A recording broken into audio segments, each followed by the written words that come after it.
ఎంత అన్యాయంగా వేధిస్తున్నారో మనందరం చూస్తూనే ఉన్నాము. అంటే ఒక సాధారణ రోడ్డు ప్రమాదాన్ని రాజకీయ కక్షలతోటి వాళ్ల స్వలాభం కోసం దాన్ని వక్రీకరించి లేనిపోని కథలు అల్లి ఒక 18 ఏళ్ల అబ్బాయిని, ఆ అబ్బాయి జీవితం మీద ఒక చెరగని ముద్ర వేసే ప్రయత్నం చేసి సిదిరి అప్పలరాజు గారిని అదే విషయంలో విష ప్రచారం చేసి జైలు లోపలికి పంపించినటువంటి ఘనత ప్రస్తుత కూటమి ప్రభుత్వానిదే.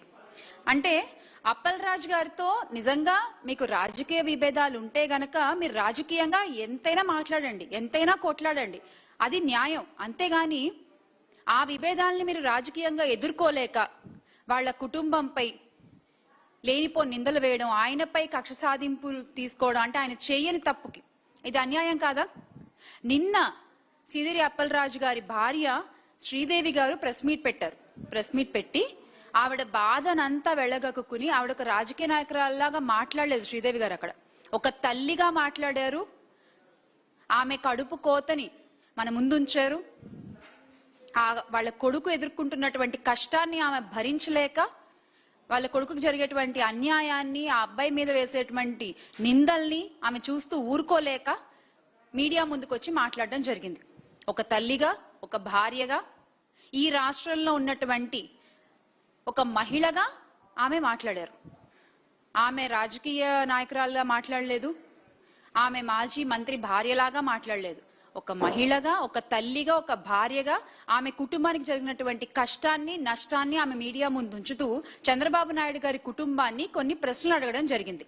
మరి ఆ ప్రశ్నలకి ప్రస్తుత కూటమి ప్రభుత్వంలో ఏ ఒక్కరైనా సమాధానం చెప్పారా?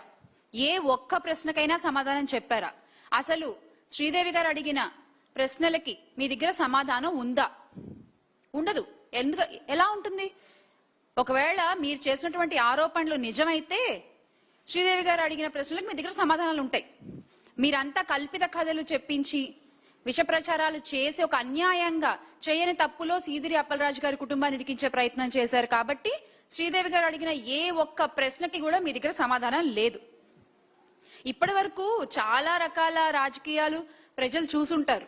అంటే ప్రతీకారాలతో చేసేటువంటి రాజకీయాలు, లేకపోతే కక్ష సాధింపులతో చేసేటువంటి రాజకీయాలు చూసుంటారు. కానీ డైరెక్ట్ గా వాళ్ళకి ఎవరి మీదైతే కోపం ఉందో ఆ కోపం ఉన్న లీడర్తో పోరాడలేక, అక్కడ నాయకుడితో పోరాడలేక, వారి కుటుంబంలో వాళ్ళ పిల్లలపై లేనిపో నిందలేసి ఆ పిల్లల్ని ఈ రాజకీయాల్లోకి లాగుతూ వాళ్ళ జీవితాలను పాడు చేసేటువంటి ఒక నీచ రాజకీయాలు మాత్రం ఈ కూటమి ప్రభుత్వంలోనే ప్రస్తుత రాష్ట్ర ప్రజలు చూస్తూ ఉన్నారు. అందులో ఎలాంటి సందేహం లేదు. అంటే మీకు అసలు ఆ అబ్బాయి జీవితం ఏమైపోతుందన్న బెంగ లేదు. అలాగే ఒక మాజీ మంత్రి మీద అబద్ధపు ఆరోపణలు చేస్తున్నామే అన్న భయం లేదు. అసలు ఆయన ఒక మాజీ మంత్రి అన్న గౌరవం లేదు. అదంతా పక్కన పెట్టేయండి.